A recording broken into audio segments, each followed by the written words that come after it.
Why are we still talking about masks in 2023? Why is this even important?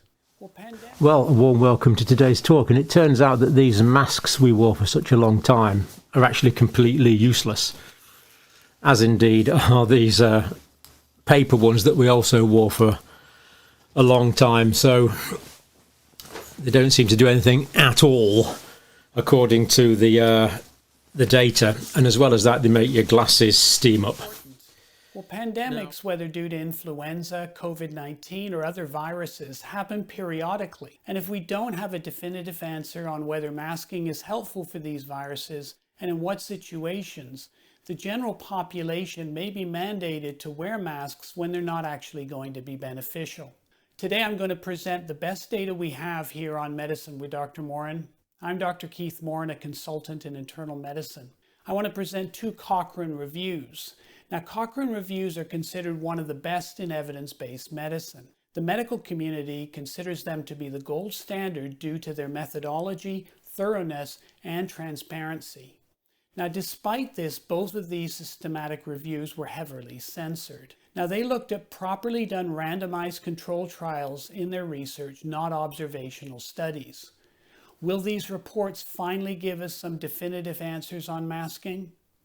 My main focus today is a recently published January 30th, 2023 systemic evidence-based review from their library. As always, there's a link below to the document in the description. There's also a link to their November 2020 systematic review. First, I need to mention that their review, which was published in November 2020, was actually delayed for 7 months. And this 7-month delay is important because it was at this time where governments were making policy decisions on what to do with the pandemic, specifically looking at the non-pharmaceutical interventions such as masking in order to try to prevent COVID-19 infection. It did not contain any COVID studies, but it points out that there was moderate certainty of evidence that wearing a mask probably makes little or no difference. No statistical difference, that is, to the outcome of laboratory-confirmed influenza compared to not wearing a mask. This was based on 6 randomized trials of 3,005 participants. They stated that harms, meaning harmful effects of masking, were rarely measured in the studies, and they were poorly reported. They also looked at 5 trials, also randomized, of 8,407 participants using the N95 and compared them to a surgical mask. And again, there was little or no difference. In other words, no statistical difference. For hand washing, they pooled randomized data of over 61,000 participants. Now here they demonstrated a statistically significant 11% relative reduction of a respiratory illness. Now they were ready to publish this in the spring of 2020, according to the lead author Tom Jefferson.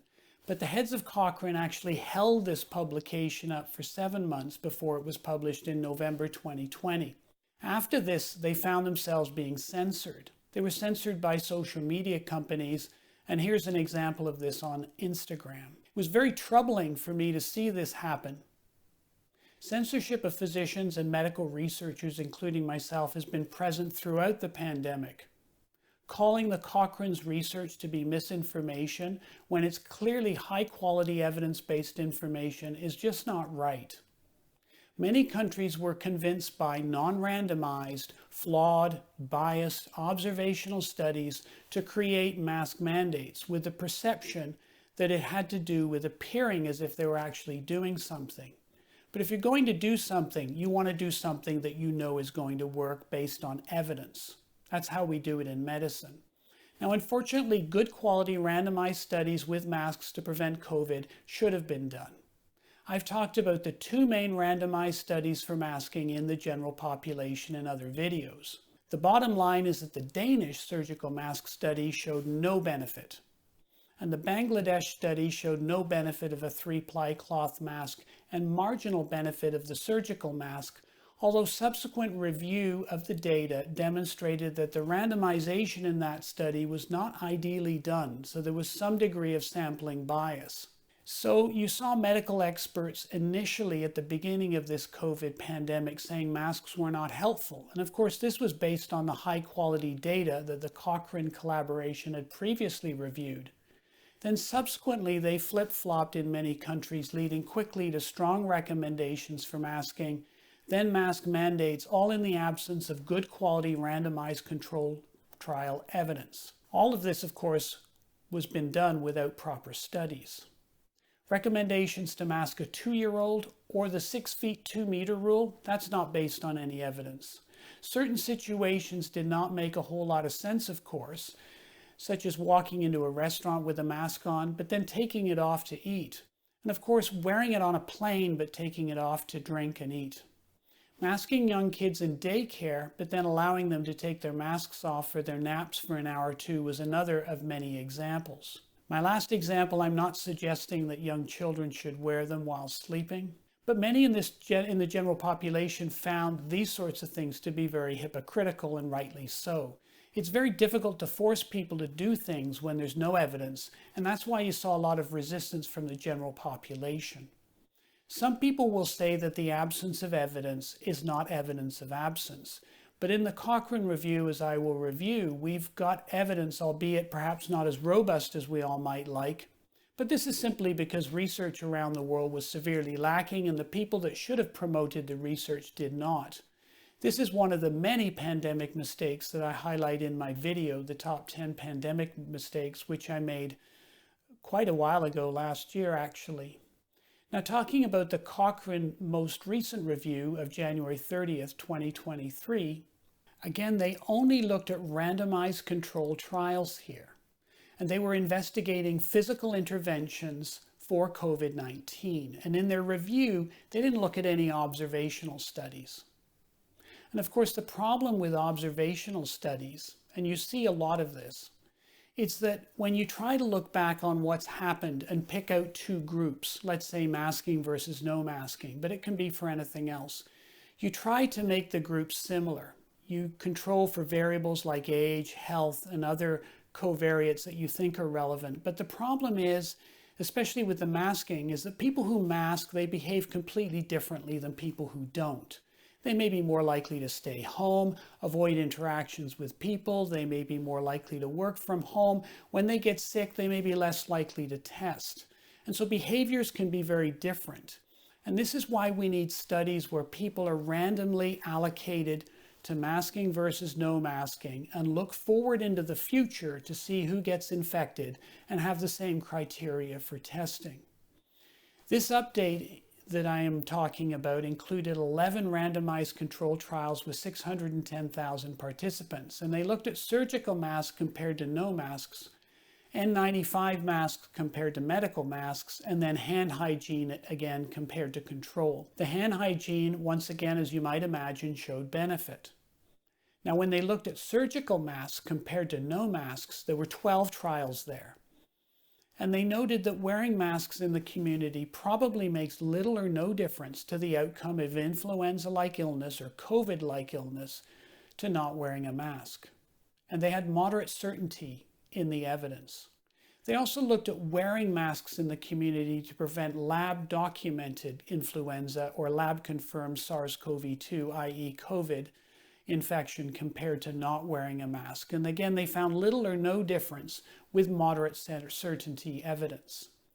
I should point out that the 95% confidence intervals here were quite wide, 0.72 to 1.42. And what that means is it's possible that there might be a 28% lower rate of infection with masking, but there could also be a 42% higher rate with masking. And the overall relative effect was 1.01, which means there was no effect of masking, and this was based on 6 randomized controlled trials with 13,919 participants. The harms of masking, again, were rarely measured and poorly reported. Now, what did they say about the N95 versus surgical masks? They concluded that they probably make little or no difference in regards to lab-confirmed influenza infection with moderate certainty evidence. There was one single randomized trial published investigating medical and healthcare workers providing direct contact to COVID-19 patients. And the caveat in the study is that everybody got to use an N95 if there was aerosolized procedures going on with their patient. The most important point in the particular study is that there was low to moderate certainty of evidence against COVID infection comparing these two masks. And the authors of the specific study felt that surgical masks were not inferior to the N95 masks. And it's disappointing that there's low to moderate certainty of the evidence in this situation, and obviously it reduces confidence in the estimates that I'm presenting. And of course, that could have been bolstered by additional randomized studies which weren't done in healthcare workers caring for COVID patients. Now, I do want to point out that this is not an anti-masking video. I'm simply presenting the best available evidence that we have in 2023. Unfortunately, the concept of masking has become polarized, with many people saying on one hand that we just don't need any randomized trials because physics models in the lab using a robot with a mask show a reduction in aerosolized particles. The problem is that's likely not the only way there's transmission, and it's not how masks are used in the real world. As I've mentioned, people don't always wear them properly, they frequently touch the masks with their hands, and they spread their virus to their hands from their mask. They also take them off to eat and drink. Even in regard to healthcare workers, they don't wear their N95 throughout their entire shift. No healthcare worker does that. The longest I've ever worn an N95 was 2 hours, and I can tell you it was very uncomfortable, and they do leave a significant imprint on your face when you take them off. Healthcare workers also don't stay in the hospital the entire day and night. They have other interactions outside of work. Now, on the other side of the spectrum is the fact that masks do nothing, and that's not actually what the review says, because those confidence intervals around the estimate of 1 allow for decreased infection by 28%, as well as increased infection by 42%. Now, these kind of numbers with the relative risk at 1.0 in the middle, when we typically see this with an intervention in medicine, we tend to scrap that and not do any more studies, because it doesn't show any benefit. That's not what's happened with masking. And ideally, a large, well-designed randomized trial should have been done to try to improve upon these wide confidence intervals so that people would buy into the conclusion. And of course, some people would say it's unethical to do a study where half the group's randomized to masking and the other half isn't. But it's definitely not unethical, because we don't truly know that masking, particularly in the general population, is helpful, and we do want to answer the question. If it was helpful, I think that we probably would have seen this in randomized studies so far, which we haven't. As is always the case, the onus of an intervention, the onus of proof of that intervention, in this case masking, is to prove that there's a setting in which it actually works. Otherwise, there's no point in having it. For the COVID virus, this has not been shown definitively at this time in 2023 due to lack of studies. Many of us simply want to know whether masking is helpful, and more specifically, whether masking in certain situations might be helpful. I appreciate you staying till the end, and I appreciate you watching me. Get healthy and stay healthy.